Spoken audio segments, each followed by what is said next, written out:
Good morning, everyone. This is BizChicks TV. This is a place where you can find tips and tools to help you do business better. We're here to help you run a profitable business that's fun to run and to take the hassle out of your hustle. And today is Tech Friday. We're here talking to the tech divas. And we are here to bring you all the information you I need to cannot hear you. stay current. So I'm going to turn I'm this going to over go to out and come back in. I'm going to turn this over to Francine. We go. Birthday. Okay, we're going to leave.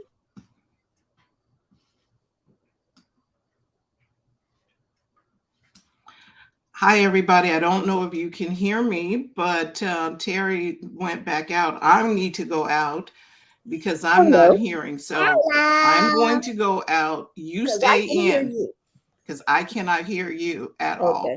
Okay. So I'm going out. I'll be right back. All righty, Daddy. Yeah. Good morning. Good morning. Welcome to the program. It's Auntie D. Hi, Auntie D. We are on the air and we are on speaker. It must be Tech Friday. I'm hearing from my daughter all the way from Texas. So let us give you a shout out when we get off the air. All is well? Yes, I'll talk to you later. All right, sweetie. Say bye-bye.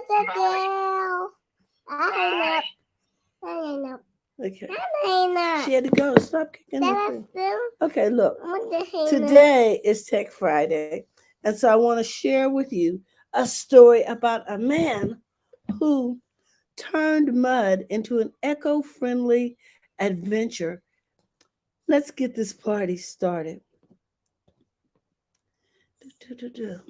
Let me share my screen.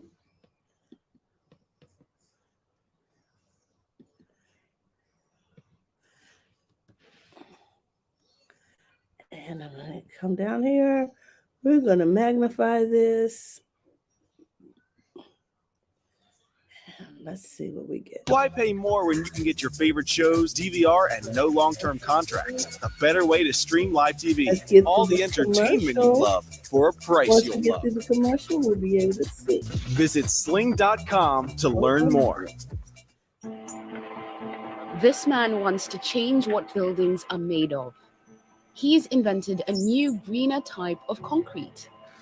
It's made of earth, water, and a bit of this secret powder. He calls it cleancrete. People fixing the world. Cleancrete has the particularity to be 90% more eco-friendly than conventional concrete, meaning that you have 90% less CO2 emit during the production. This is a big factor. Concrete is the most used building material in the world, but its production causes around 8% of man-made carbon dioxide emissions. That's because it contains cement to make it strong. And cement production is very carbon intensive. Nanli's solution was inspired by houses in Togo where he grew up.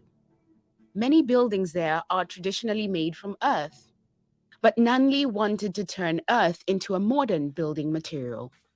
You look around, you have those earth construction, but the goal was, how do you modernize it? How do you dignify it and make it more affordable for people? So working at ETH University Zurich, he created cleancrete.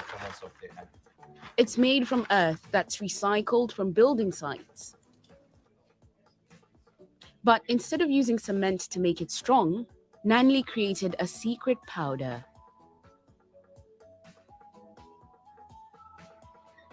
When you add it to earth and water, it becomes a paste that you can mold. No heat is needed.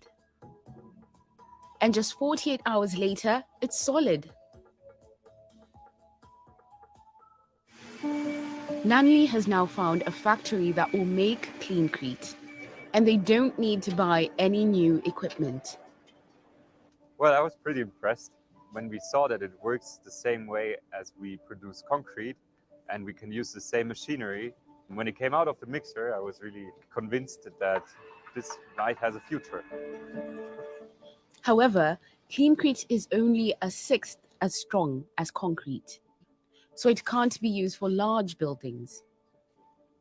But it will be used for a new apartment block in Zurich.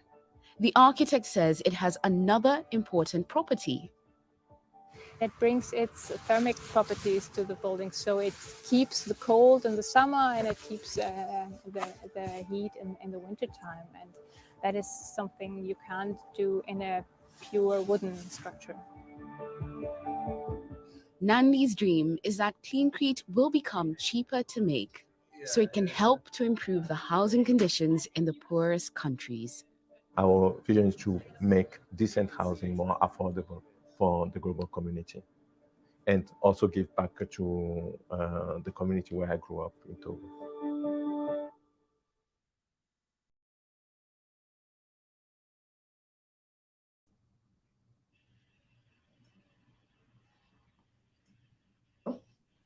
Okay, can you hear me now? Okay, great. I wanted to share that story about cleancrete, how this individual decided he was going to fix the concrete issue because of the building issues in Togo, Africa, where he grew up, and he wanted to something more stable. The thing I loved about this was it didn't require any new equipment, and it enabled people to keep the heat in the winter and the cold out in the winter. And so it's flexible from season to season. And I thought this was a remarkable feat. Right. Mm-hmm. Mark has a comment. He says, imagine if our country and corporate America celebrated, rewarded, valued, incentivized life-saving innovation. Instead, we worship the immediate return of the almighty dollar instead of investing in the future. So hopefully that is changing, Mark, with companies like this one this young man has. A formula. Yeah. And, you know, there are many such formulas and things that have come to light. And like Dr. Tachi always talks about, it has to be embraced on a mass. Mm-hmm. The masses have to get behind it before it seems that the corporations and stuff don't get their hands on it first. You know what I mean? Yes. Buy the patent and sit on it. Yes, some corporations, because there's technology that we have right now today that can change the world, but they won't put it out. Mm-hmm.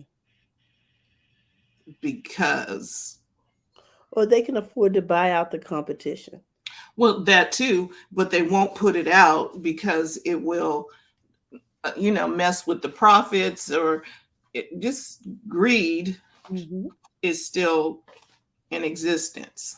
Well, I have one more story, and as you guys noticed, I have company this morning, so I may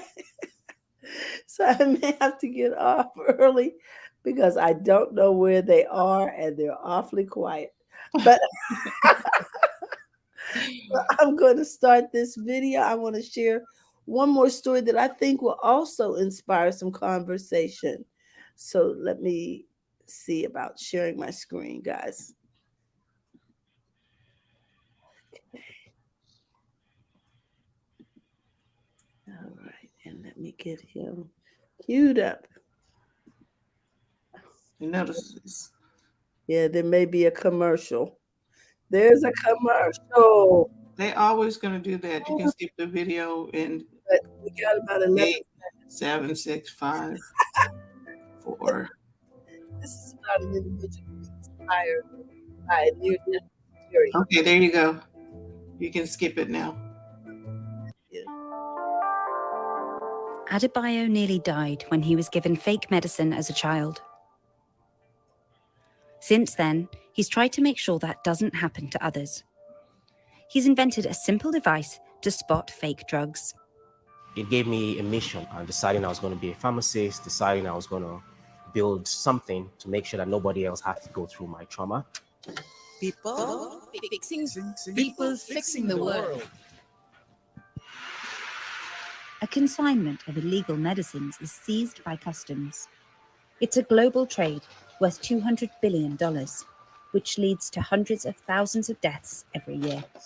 In Africa, specifically, it's very acute. In many countries, between 30 to 50% of the medicine supply chain is actually counterfeit and substandard to an extent.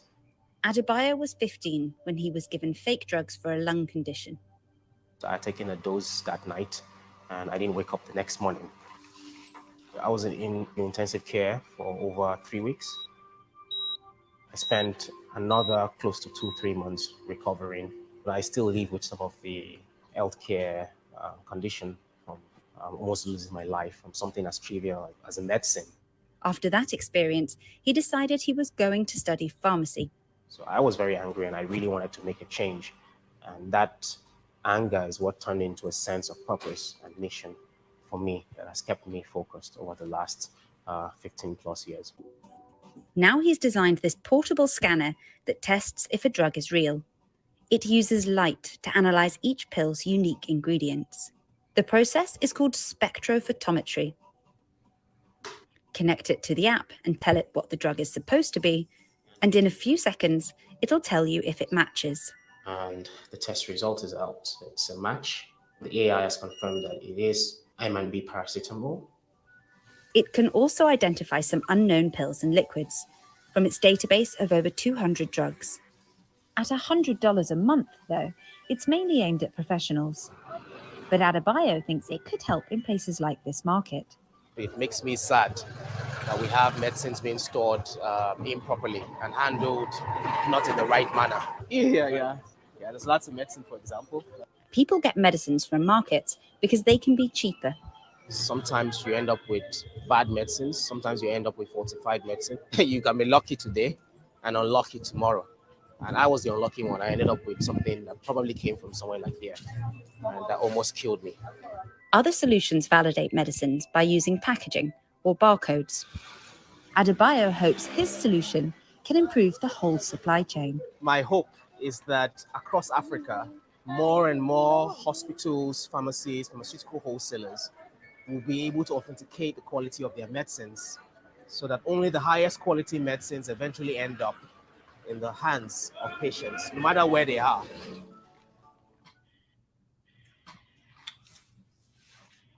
It is a shame that we even have to have this conversation about big medicines, because just like before, and Mark is saying it here, fake medicine, dear God, greed and desperation truly inspire some dark pursuits. You know, it takes a lot of time for you to go through the same amount of time for you to cook up the fake ones. Why don't you just get on the side of good and help people? But again, it's the person, when we talk about AI, when we talk about everything, there's the human element, and whatever's happening is going to follow the heart, the soul, the mind of the human that is part of the process. Indeed. So I wanted to share those two stories with you because I thought they were both unique, and how they were inspired by life circumstances. And so it is true. Necessity is the mother of invention. And how he turned his anger into purpose, becoming a pharmacist and understanding. But I thought it was just genius to be able to identify these medicines with a spectrum, a portable spectrum. He said, what, it costs $100 a month. And I didn't understand why it was a monthly fee. I guess because they have to keep the app updated. So it's probably on a prescription basis because they want it aimed at professionals, hospitals, clinics, perhaps doctors' offices. Okay, but here's the thing too. If you brought the medicine home and it almost killed your kid, I would want one in my house just so I know if. Or I would go to a pharmacist or a market where they had one. You know what I mean? Mm-hmm. Because $100 a month is a lot in some countries. Right, but does it? And I don't know, but does it have to be $100 a month? I don't know because it's not mainstream yet. I get the impression that it's fairly new. Right. So I don't know how that's going to work. And maybe some foundations, grants, different things will come to be so that people can have some peace of mind about the medicine they're taking. Have access to this technology. Yeah. Okay, I'm not going down that thought I just had about existing pharmaceuticals. Mm-hmm. Exactly. Exactly. I mean, okay. Ooh, wee. I'm sure it has to be updated regularly because if the company changes the formula, they have to change it in the spectrum and they have to have scientists to do that and on and on. Right. So there's reasons. Mm-hmm. Dr. Tachi, are you ready? We can let you have the floor early if you would like. And if not, I do have some tech history that kind of flows into what you're talking about today on media. Mm-hmm. Mark's. You might as well go in with your today in tech history, and then I'll come in. Okay. Okay. Okay, so Mark said on a side note, I have always wondered why no one pressures Congress to force the FDA in this country to evaluate vitamins, herbal supplements, etc. We never know what we're getting. True. We don't know what we're getting with the regular medicine. So, do you think this spectrum can help? Interesting. This technology. Right, because if there's fillers and things in the herbal supplements, if you put it through the spectrum, you're going to see, oh, this is water and this is whatever, and it's not. And what percentage of what is what? Yeah. Yeah, and it might help. Maybe labeling could at least be more specific. Right. All right. So let me do. Okay, that was interesting. I'm going to do these 4 stories, I believe. Okay. Yeah. Okay. December 26, 1982, Time Magazine awards its Man of the Year award to the personal computer, calling it Machine of the Year, the first non-human to receive the award since its creation in 1927. Okay, so you know there wasn't a Woman of the Year or Person of the Year. Okay, but I'm not going to go down that road. In 1927, I don't think they were thinking along those lines. Describing the personal computer as 1982's greatest influence for good or evil, the article titled "The Computer Moves In" recognizes that the capabilities of the personal computer can be multiplied almost indefinitely by connecting it to a network of other computers, which can be used to access electronic databases or electronic mail. The article stated that 80% of Americans expected that in the fairly near future, home computers will be as commonplace as television sets or dishwashers. Well, they had that right. Beating out other candidates such as Ronald Reagan and Margaret Thatcher, Time stated there are some occasions, though, when the most significant force in a year's news is not a single individual, but a process and a widespread recognition by a whole society that this process is changing the course of all other processes. That is why after weighing the ebb and flow of events around the world, Time has decided that 1982 is the year of the computer. Wow. 724,000 personal computers were sold in 1980, and this figure doubled in both 1981 and 82. Okay, somebody was paying attention. Yes, because by 1986, there was actually a computer lab in my children's daycare center. Wow. I know, and you could sign out a computer. Wow. So we would sign out Macs and use them at home to teach the preschoolers. Yeah. Do you think that had anything to do with the fact that you lived in Sacramento? I think it has something to do with the fact that I lived in California, because at the time we were living in Oakland, California, and it was the school district. So, and it was a Head Start program. And it's not too far from Silicon Valley. That's true. Right. That's what I was thinking. And I mean, because we also had access to computers like around that same time when we were in elementary school too. But I think it had a lot more to do with the fact that we were at a Catholic school, and so they took they're not the public school system, so they made sure that we had computer classes. Of course, everything back then was DOS, but we did have Apples and PCs, which was very lucky. I know that wasn't everybody's experience. So in a sense, I had always grown up with computers from being young. So ours was the same case, but it makes sense because in California that you're not too far from Silicon Valley, and California tends to be more progressive with that type of thing anyway. So interesting. Yeah. My next story, this is very short, but Jeff Bezos was named Person of the Year. I guess they got that fixed. December 27th, 1999, Amazon founder Jeff Bezos is named Person of the Year by Time Magazine. There's nothing else left to say about that. Okay. Now we're getting into some media stuff. The first public projected movie screening, December 28th, 1895, the world's first projected movie screening takes place at the Salon Indien at the Grand Café in Paris, France.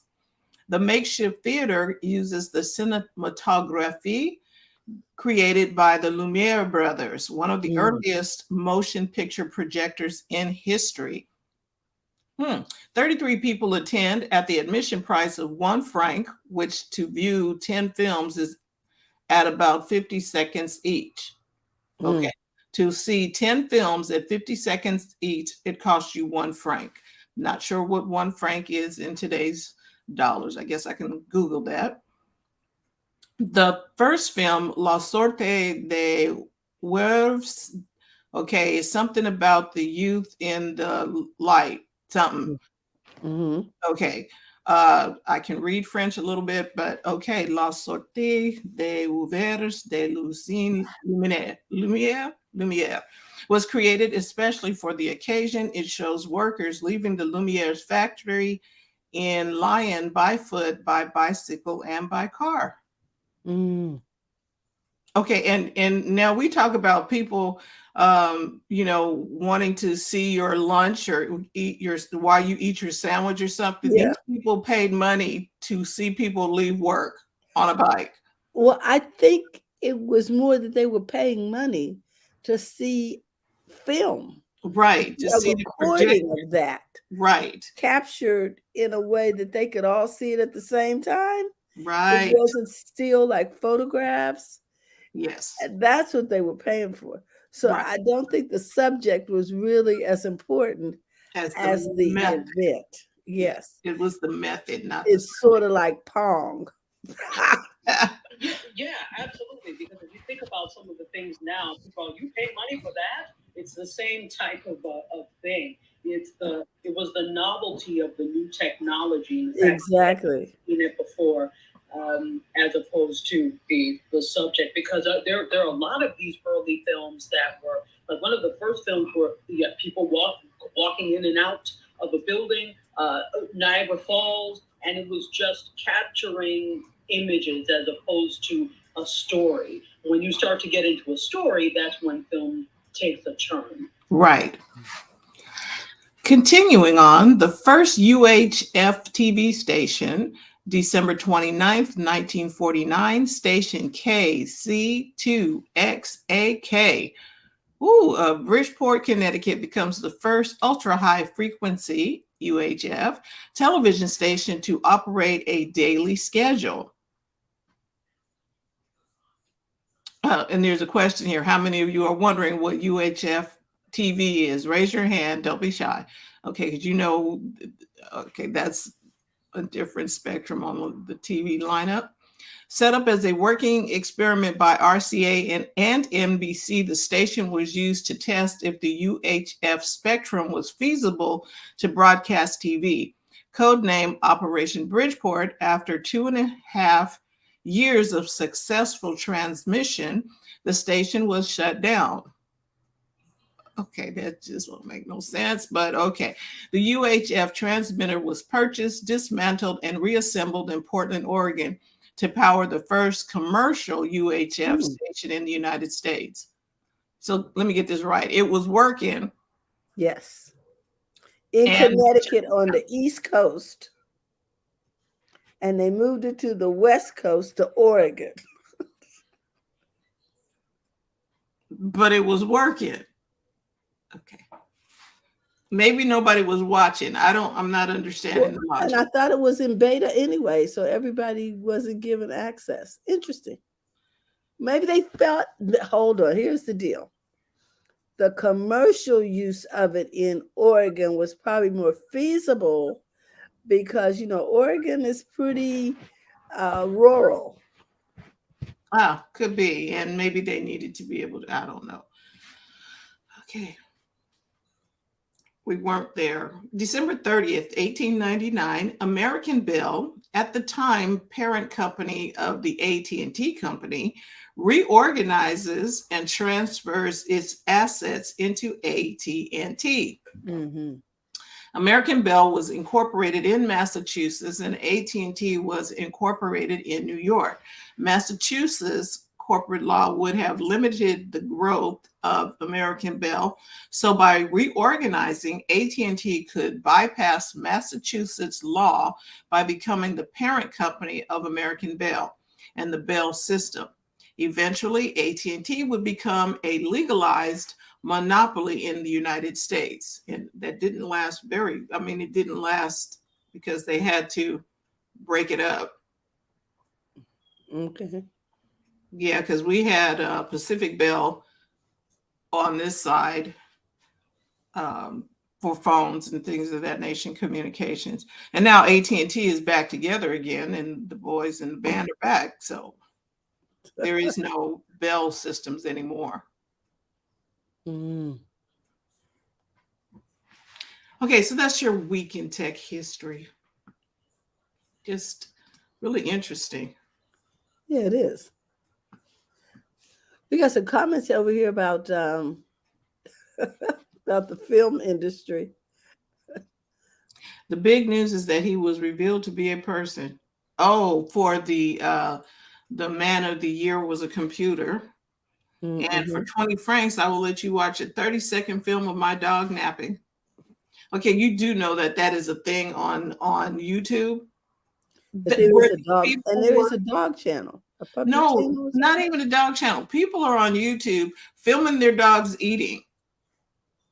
Okay. And I was like, okay, so they had 4 dogs or 3 dogs, and so they fed them chicken, and then they fed them something else, and we're watching the dogs eat. I was like, I didn't know. And they had views, thousands of views, watching the dog eat.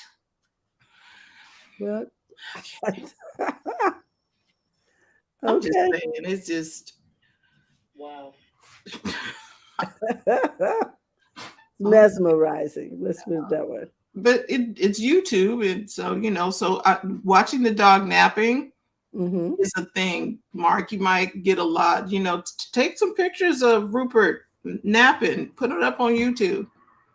I think it would be good, actually.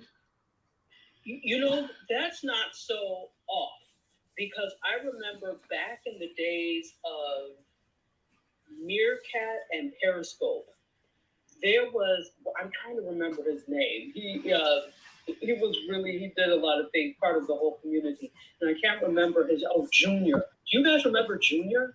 I do not, but I'm, Twitter is Periscope, so maybe I can find him. But go ahead. Yeah. So I think his handle was It's Got to Be Junior. So Junior was really cool, but Junior did these things. He put a brick wall, like not a brick, but like a styrofoam brick wall at work, and he just turned on Periscope, and that was the stream. Also, there was another guy from Texas that was Periscope, and he would also do sleep scopes, where he would turn on Periscope and people would watch him sleep. So it's not that off that people will watch things like that at all. For some reason, we're fascinated. This is why ASMR works. We're fascinated with those types of things. Okay, well, and I know it's so, but it just seems unusual to me. Okay, so Mark says I'm going to do a live stream so that people can watch me age. Oh, there you go. Well, we'll be on forever because you still look like you're 10. So right. And then, old man Steve, he's doing his stuff. It's like, okay, so it is a thing. And he was cooking bacon. And I was like, okay. And people are watching him cook bacon. So we would watch Rupert, the Mark and Rupert show, or the Rupert and Mark show. We would watch and tune in for the latest. Okay. I think it would be fun. Yes. Dr. Tachi, are you ready? Yes, I am ready. Word of warning, this is the end of the year, as you know, and it's kind of slow because it's kind of like when, how GM, how they do, or any car factory, they do their shutdowns during the holidays for like 2 weeks or whatever. So a lot of the media outlets kind of do the same thing. Not that they shut off completely, but kind of reporting on certain things kind of slow. So it's a little bit of a slow news week, but I do have some things for you. Well, first of all, one thing, if you don't know Vivienne Westwood, you should know Vivienne Westwood. She was a fantastic avant-garde designer, and she passed away. They called her the queen of punk fashion, and she passed away at the age of 81. And the reason that she is so important also in the media world, obviously she's important in the fashion world, but in the media world, she was the one who pushed the envelope with punk and fashion. And punk rock, as you know, was the genre of rock popularized in the UK. And she was a British designer. And her thing was she became the primary designer for the Sex Pistols, which was a punk rock band in the 70s and 80s. So she really pushed the envelope with that. So she was instrumental in punk music. And it shows how instrumental fashion is in music. You can't separate them. Fashion is music, music is fashion. And I would argue to say media as well. So she pushed the envelope in terms of a lot of her style, her personal style, and what she designed. So she passed away, I believe it was yesterday at the age of 81. So rest well to Vivienne Westwood. Oh, yeah. Okay. So the next thing is let's talk about Netflix. It wouldn't be a media segment if we did not talk about Netflix. It would not. It would not. So just yesterday, Netflix stock soared 6% after they did an upgrade. Yeah, so there is an upgrade. So analyst firm CFRA bumped the target price of Netflix's stock up from $225 per share to $310 per share, which is a 6% increase, following an upgrade from sell to buy. So the expectations for December's originals have done really well. Emily in Paris, The Witcher Blood Origin, and The Onion all have done really well. And that helped to explain the 85 boost and that upgrade. Kenneth Leone, from CFRA said this: we revised our valuation and applied a wider risk premium for leading media streaming company. We raised our target price by $85 to $310, and a bunch of other technical things. So just know that they have been upgraded, and that caused their stock to rise. That from buy to sell, from sell, buy from sell. So good for you. That's good news for Netflix. Now you can't rest on your laurels with that one. But speaking of Netflix, let's talk a little bit about something that I finished the series. I completely finished it. Emily in Paris. Are any of you watching Emily in Paris? No. I did not watch Emily in Paris. I might have to. I was watching another one, but do tell us about Emily in Paris. I am in love with Emily in Paris. Now, this is season 3? Yes, that just finished, and they're going to go into season 4. By the way, I won't give any spoilers, but I'm very annoyed with how they ended season 3. How dare you? You're going to cliffhang us like that? Anyway, but I guess that's teasing that there definitely is going to be a season 4.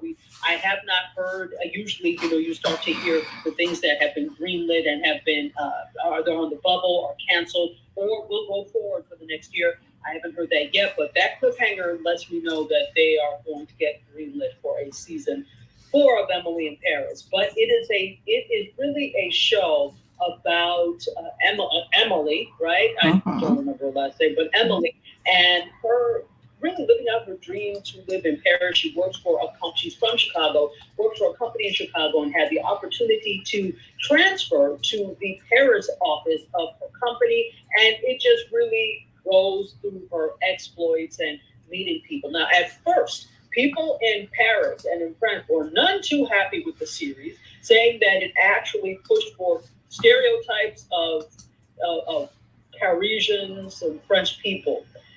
I don't give a damn about that because until you atone for your colonialism, I don't care how people see you. But anyway, they were saying that it did that. But here's the thing: at the premiere for season 3 of Emily in Paris, which took place in Paris, Parisians were out in full force. So I guess they got over it very quickly. Stereotypes really quickly. But it's really a good series. I do enjoy it quite a bit. If you're into fashion, it's definitely for you. If you ever spent time in Paris, it's definitely for you. They even go as far as going to like Saint-Tropez and getting to it's just a really quaint series, and I enjoy it. So here's the thing, though. There are comparisons that are being made between Emily in Paris and Sex in the City. Wow. I don't think they are the same. There are aspects, obviously, that are the same. I mean, unless you're looking at the final, not the final season, but the one of the seasons. It was the final season where she was still living in Paris and then came back. So partially in the final season, unless you're making comparisons with that, I don't really see it. But they are making those comparisons. So if you liked Sex in the City, you can kind of see some aspects of that in Emily in Paris, but I think it's a completely different series. But excuse me, I will watch it, so I urge both of you to pick it up. Hold on, excuse me. And while you are taking care of that, I want to say a shout out to Odin for watching us over on YouTube. Welcome. And then Mark has a comment here. He said, I am going to launch a campaign to force Netflix, Prime, HBO Max, and etc. to enable people to stop asking who is watching. I am alone, okay? I live alone. You don't need to shame me every time that I log on and make me select myself. Let me just get right to the selections. Thank you. You can tell them Rupert and I are watching. Yes, because it's you and Rupert watching that. You and Rupert, exactly. But I do hear that it's annoying. I'm like, why do you always have to ask me? So I will say this though, definitely watch it. I think it is worth the watch if you're looking for something to watch, especially as you may be off before the first. Some people are going back to work next week. Well, yeah. So I have a question for our audience. What is your favorite show on Netflix right now, or what have you been watching on Netflix? So Dr. Tachi's been watching Emily in Paris, and I have watched. I think I started watching this during Christmas Eve. Extraordinary Attorney Woo. Okay, it has got subtitles. It's in Korean, but the subtitles are there so I could follow the story. Yes. About the young attorney that is on the autism spectrum. Yes, I have to watch that. it was good. It was really good, and because sometimes acting and stuff, but the acting was good and the storylines were good. I was like, oh, okay. I just couldn't. You couldn't just watch it and do something else because you have to read the storylines unless you understand Korean. But I may take a look at that.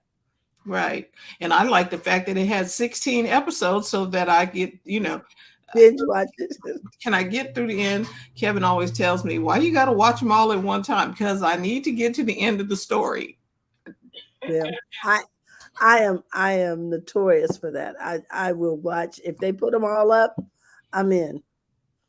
And that's the second question for our audience. Are you a one by one or all in on the binge? Yeah.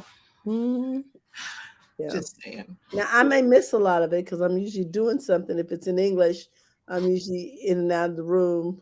But then that gives me an opportunity to rewatch it later when I'm out of material. Go ahead, Dr. Tachi. Yeah, and see that's the thing for me. Whereas I love binge watching, but here's the problem: if something drops and they're available for binge watching, I'm not the type of person that can say, "Oh well, I'll just watch a little bit now and then I'll come back later." I have to watch the entire thing, which is not good for things I may need to do. That's my only problem. Yes. So I have a TV day. You know what I mean? After I'm finished my work and I'm going to watch TV or watch Netflix. Okay, it has to be a certain day, certain time of the day, and it can't be at night because it's not going to happen. Just because sometimes when you binge, they're like an hour, 45 minutes, and then that's 45 minutes times 8. That's a lot of time in front of the screen. Oh yeah, I mean, I completely messed myself up with. I didn't go to bed because I was watching. Now, I was not wanting to watch this, but somebody recommended P-Valley to me, and I was like, I don't want to watch that. But so well written, excellently written. And so I actually started watching it like the night before, and it was 6 o'clock in the morning, and I was still finishing episode. Needless to say, I was no good that day. Yeah, so you definitely need to have a day to do those things, unless the episodes are really short. Right. Well, okay, I have 2 more things for you, and then I am done. So we've been following the exploits of one Wendy Williams, and she's back on social media pushing her new podcast. Did we think it was a lie when she said she was going to have a podcast? Perhaps, or maybe she was wishful thinking, but it's actually happening apparently. So she shared a new video on her Instagram selling merch for her new podcast called The Wendy Williams Experience, which is actually what her old radio show was called. It went on WBLS. So it said in the video, "Happy holidays. Happy holidays. 'Tis the season for winter." Okay. Listen, don't forget to check out your favorite Wendy Experience merchandise. I don't know what else you do. I'm just happy to be here and happy to be here. So the merch collection is on her website as well. It features hoodies and trucker hats and many of Wendy's signature sayings, including "How you doing?" And that's exactly how you have to say it. So and there's a whole history behind that. If you ever listen to Radio Wendy, which is how I used to listen to her on WPLS all the time. There's no date announced for her podcast, but Yahoo News has reported that she talked about that new show at the annual Circle of Sisters event, and that was her first public appearance since she was treated at the wellness facility in October. And Wendy also says that the podcast is something she's excited about. She said, when I stopped doing the Wendy Williams show, I thought, wow, I could do anything or nothing at all. The podcast is one of those things. And yeah, so apparently it's coming. We don't have a date, but she's serious about this podcast, folks. Very good. Very good. Yeah, I wish her well. I don't like to see people downtrodden, and if she seems like the type of person that she needs something doing at all times, or at least most of the time. So I think that would be a good thing for her. So, all right, it will be interesting to see what that podcast actually shapes up to be. Right. Oh, yeah. Sorry, I didn't mean to interrupt. Oh, no. Mark has a comment, and he says the current experience of Wendy is something that none of us, including her, need right now. She's not a well woman. No, not at all. She's not well. But I don't know, Mark, you know better than I, but maybe this can kind of help in her healing, depending on what she's talking about. I think, and not to judge, I'm not one that likes to tell people what they should be broadcasting about. Far be it from me. Just because I wouldn't do it doesn't mean I'm going to tell you not to do it. But I think that when you have the levels of things she was talking about, a lot of it was celebrity gossip. Those types of things are very heavy on you, what can weigh on you, and weigh on you meaning that you get backlash for the things that you say. And that backlash is something that can be hard to deal with. It can't be good for one's mental and physical health. Right. I don't know too many people that deal with celebrity gossip that, not that they don't thrive, but that fare very well, if that makes any sense. So, hopefully what she's doing next is the next chapter in things. Talk about celebrities, but it doesn't need to be, we heard from the maid in the garden. We don't need to hear that. Correct. Yeah. So, but you didn't hear it from me. I'm not telling her what she should do. So finally, let's talk a little bit about, we've got a holiday coming up, New Year's Eve. So I hope everybody has some plans for the New Year, or maybe you don't. That's okay. It may, my New Year's Eve may involve Netflix. Oh yeah, I definitely, and although here's the thing, this is the cool thing of why I always enjoy spending New Year's Eve here in South Florida, because it's warm and you can actually go out and do something. Outdoor stuff. For many years, I used to go to, until they stopped doing it, and they used to do something called Ocean Dance. The Hollywood Art and Culture Center had Ocean Dance, and they would bring major dance companies, and it would be a dance performance on the beach. So they would set up a stage on Hollywood Beach, and you would be able to watch, and it was fantastic. So I enjoy doing things like that. But so where I am, the city of Fort Lauderdale is actually doing like a whole New Year's Eve thing on Sunday, right? Starting at 4 p.m. And so it's for the whole family. They'll have bands and performances, things for kids to do, and it goes all the way through 1 a.m. and they'll do fireworks and all sorts of things. So I may check that out. That may be something to check out. It's not far from me. So, yeah, so that may be something to check out. But other than that, yeah, I may be Netflixing it too. I don't really like to be on the road on New Year's or in a crowd during New Year's. So I know where I'll be. I'll be asleep by the time they get to it. Unless there's something really good on that TV or something. Exactly. I hear that.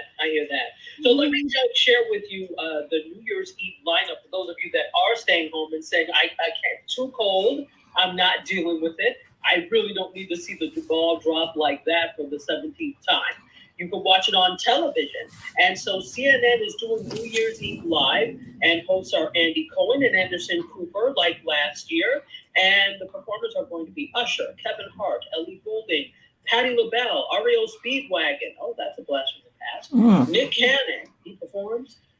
Jennifer Lewis, John Stamos, Tenacious D's Jack Black, Kyle Glass, and Ava Max, and that's at 8 p.m. on CNN, and they'll feature celebrations from around the world as well. So there also been reports that CNN wants to cut back on the drinking during this New Year's special. Most are saying that would be a mistake, but I don't know. We will see what happens with that. Also, that's what Mark had a comment about that. He said, "My New Year's Eve will be with Andy Cohen and Anderson Cooper, though they won't be allowed to drink this year, so it won't be as messy." Mm-hmm. Yeah. Did I miss something last year or what? I think last year was not really a hot mess, but kind of interesting. So, okay. I think they're trying to cut it back. Which, to be honest, if you're on air, you really shouldn't be partaking in those types of libations anyway. To me, you need to have your wits about you.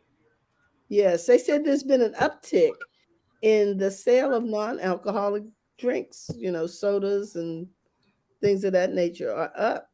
Okay. Maybe. And that's nice, but it doesn't give, I think you're driving.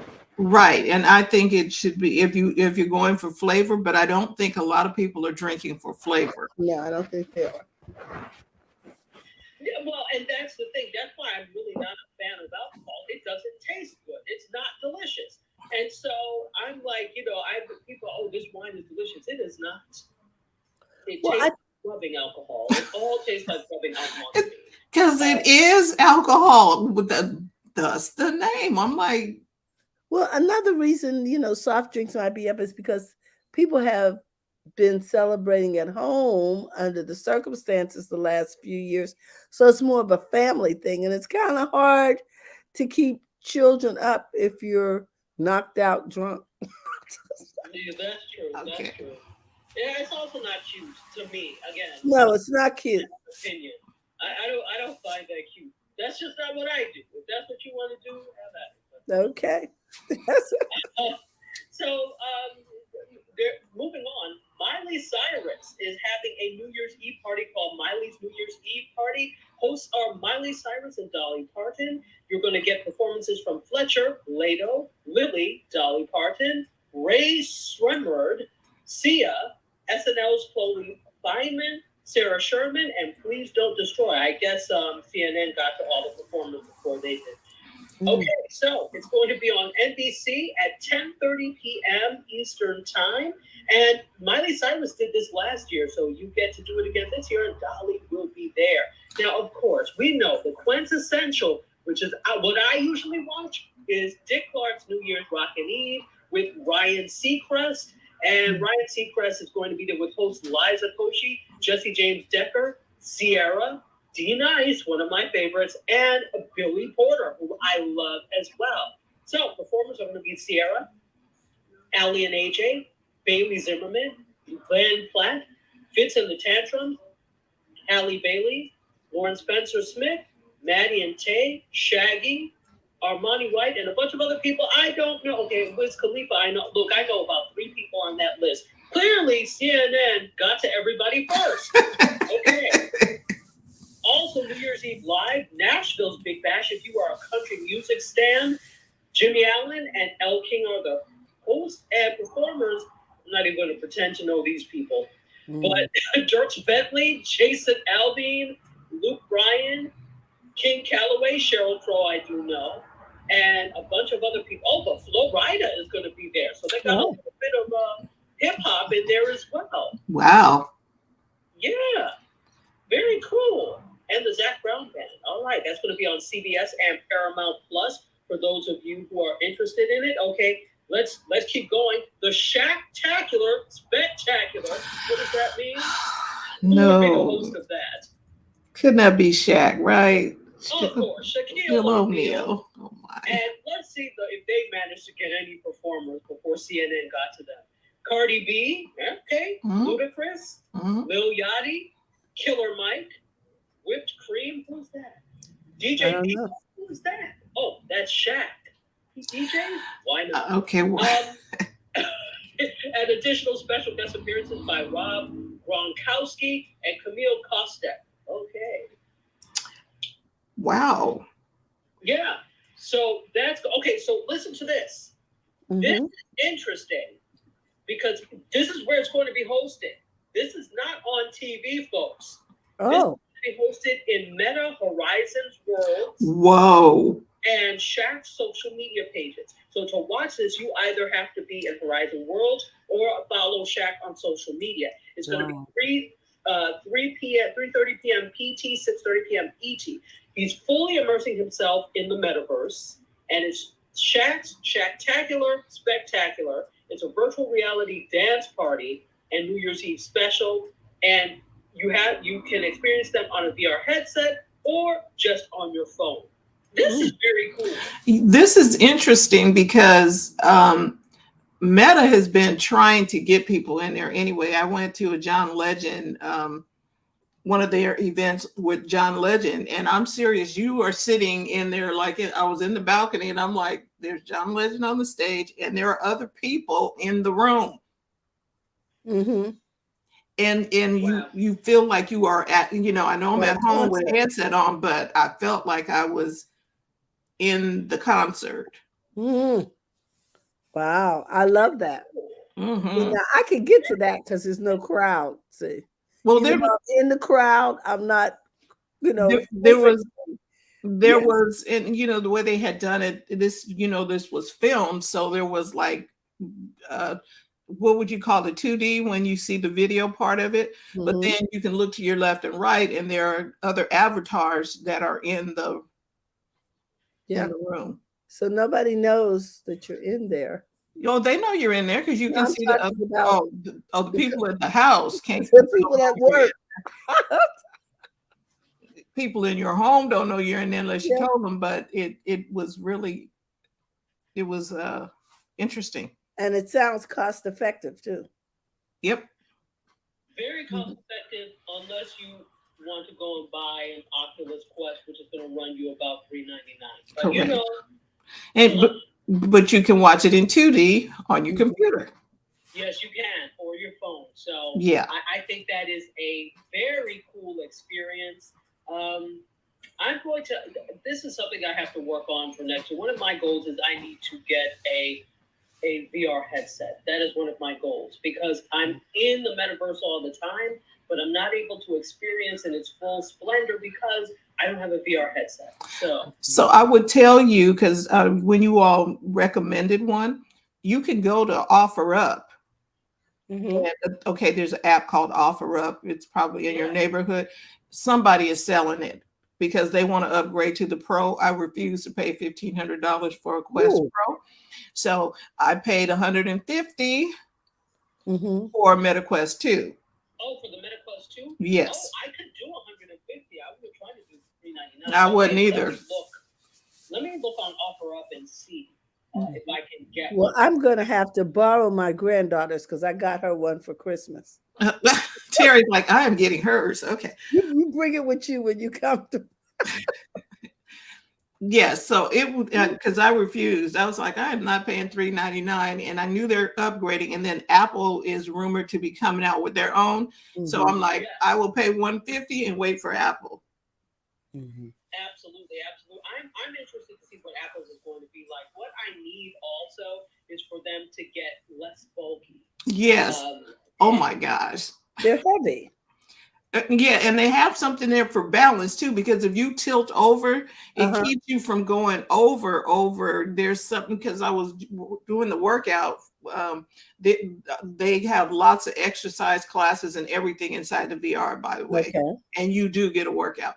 Mm-hmm. But I went to bend over to do something, and it wouldn't let me go all the way, fall over. Wouldn't let you tilt too far. Mm-hmm. Okay. So there's something in it for balance or whatever, but and it's not bad. I'm sure it's better than what they had 5 years ago, because Yeah, when I remember it was even longer ago. It had to be 2016 when I went to NAB. I try, and at that time there was really nothing for Oculus, and Oculus was separate from Meta at the time, and so there really was not much there, except for games, like video games. Right. But now there's so much more content. But I tried it. I'm like, this thing is heavy. You do forget about it after a while, but to wear that all the time, especially as the utility gets better and fuller and richer, definitely they need to work on that. So I'm hoping Apple's is going to be a little more streamlined. Yeah, and it looked, the prototypes that people put together, because I'm like, I don't think Apple is leaking out their own stuff online. So, but they looked a lot sleeker, and it, there's rumored to do a lot of different things. Apple takes them up a couple of notches. They let everybody else go first, and then they start, okay, we're going to fix this and start fixing the things that others. I'm just scared of price, because Apple things always come at a premium. Always. Now, it's worth it. Yes. But it always comes at a premium. And I'm thinking they're going to have a couple of places that I watched online on the YouTube channel said they may have an entry level, and then they'll have a higher price one for work, because the Meta Quest Pro is mainly it's meant for pro business, so that you can go into a work environment and work with other people. Yes. You can do that with the Quest too. Correct, you can, but the perks on the Pro is a lot better. You can sit it in the thing, and it charges automatically, and your handles are different. The whole thing is a whole different thing. Terry is putting up here too. Yeah. And the one that Apple has up on the screen here looks different. So this is, it doesn't look as overwhelming for your head. For your forehead, Yes, but like goggles. Yes, but the connections and things. And then I watched when I was in Horizon's, when Mark Zuckerberg was demonstrating the headsets, and he did this whole thing. When you go into the Horizon world, you can hear his what was the thing? It's kind of like Apple event. Mark had an event, and it had to do with the metaverse. It was really interesting how people can work together on projects inside the metaverse, and then you can still work on whiteboards and do all kind of stuff. And I was like, this is interesting, because I have Immerse, which is one of the places that you can go and you can have all your screens. My literal computer can be inside the metaverse headset, and I can work inside, and it's a very immersive environment. You can set up your room with waterfalls and stuff, and you're like just in a zone working.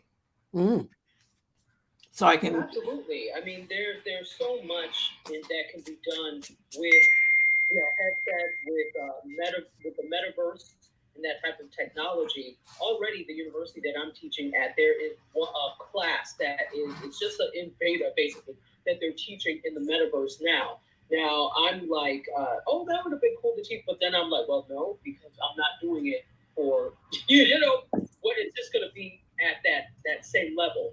And right. So what they need to think about is, what is this future of learning going to look like, and how are we going to include that in it? Because that really is the future of learning.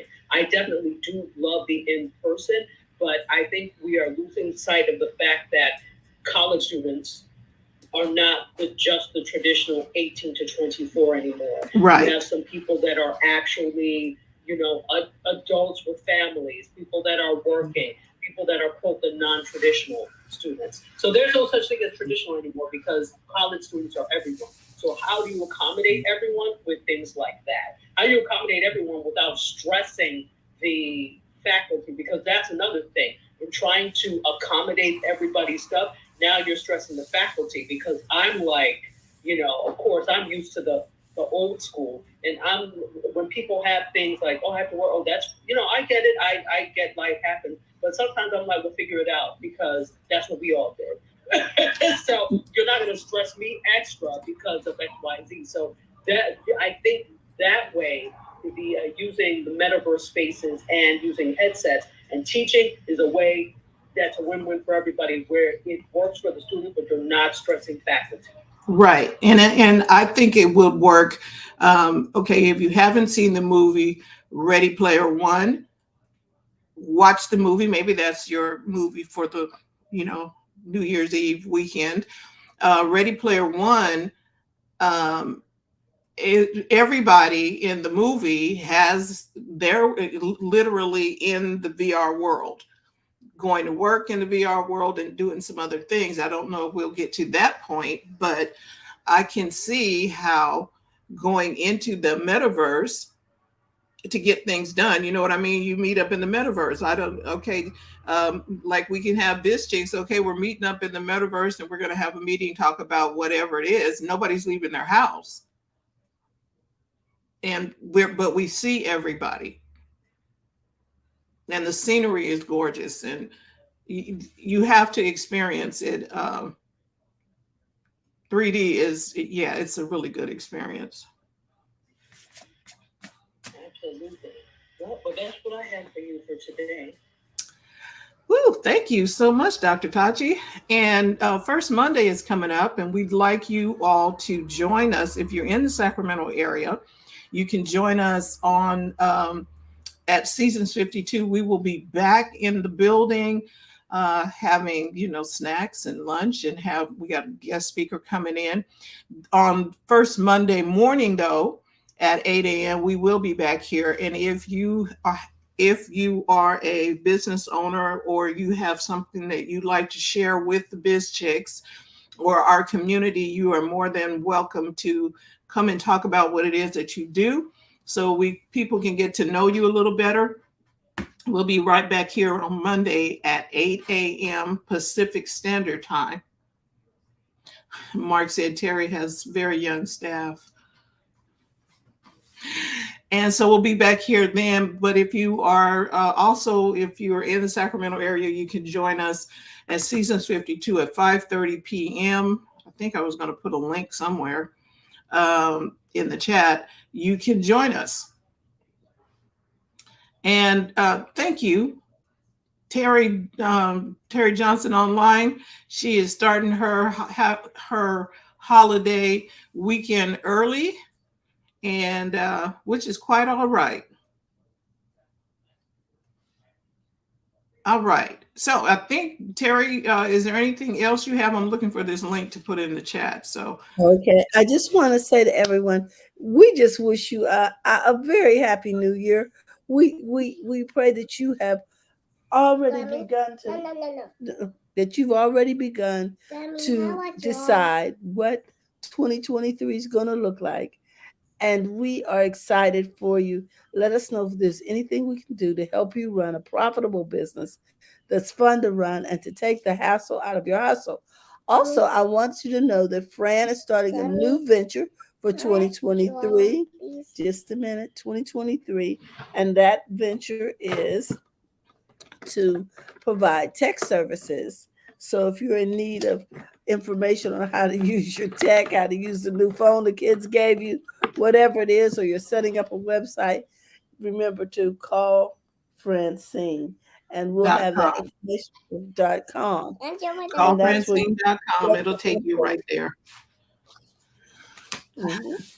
I forget to announce my stuff, but okay. Yes, I know. That's why I had to make sure that I say those things and share them with the audience, because a lot of times the audience does not know what we actually do. I see where you put the link in the chat. Is that to sign up for First Mondays? Yes, I did. Okay. Very good. So that is all we have for you today. So thank you, thank you, thank you. Looking forward to Monday. Dr. Tachi, thank you. I'm looking forward to seeing you in the metaverse. I might see you over there with Shaq. I don't know. This is Mommy. I did watch something with in Harlem they did something in the metaverse, and it was really good. It was well attended. I think it broke the alt space. You know what I mean? It overflowed alt space VR when we went in there. But that's awesome. I think I missed that. Wow. It was really good, and they had it looked like the building in New York or whatever, but it was nice. You went up the stairs, went into the auditorium, you had a seat. Oh, good. Fancy. Oh my gosh. This is our last tech roundup for 2022. Thank you, Dr. Tachi, for all you do. Fran, we enjoyed this day in tech history, and I was excited to find out all the new innovations that are coming to pass.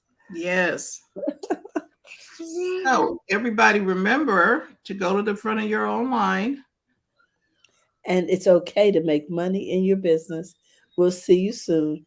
Bye-bye. Swansea. Bye-bye, Harmony. Bye-bye. Bye-bye. See you later. See you later.